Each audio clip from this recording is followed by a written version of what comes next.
Good morning. It may look a little different today. I'm using the computer. I left my iPad at home. So we're on, good morning, we're on Luke chapter 16 today.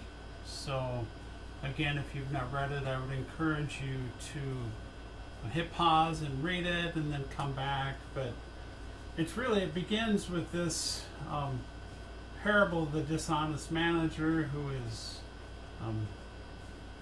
forgiving debts dishonestly, and the focus being that in verse 10, one who is faithful in very little is also faithful in much, and one who is dishonest in very little is also dishonest in much. So this focus that we need to have integrity in very small things and not just big things, and that they go hand in hand.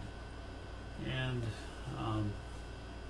I want to spend most of our time just in the parable of rich man and Lazarus, verses 19 through the end. It's one of my favorite parables in Luke, and one of the more famous, certainly right up there with the prodigal son. But there's a rich man and there's a poor man with covered his swords. The poor man is named.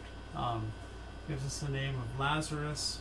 The rich man is unnamed, but the rich man died, and both die.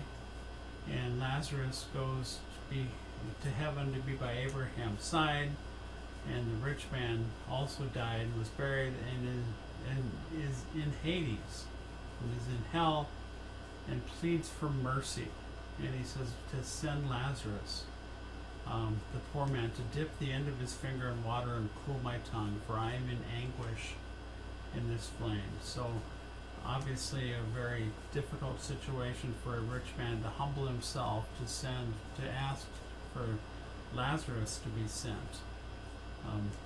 But he's pleading for Lazarus, and Abraham says that, hey, remember in your lifetime you received lots of good things. Lazarus had many bad things, but now he isn't comforted and you are in anguish. There's a huge chasm between us, and this chasm cannot be crossed.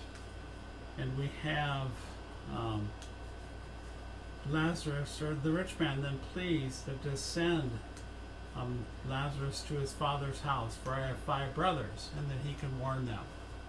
So he's pleading to be warned, and Abraham says if they don't hear Moses and the prophets, if they have Moses and the prophets, they have God's word. That if they don't believe and can be convinced by God's word,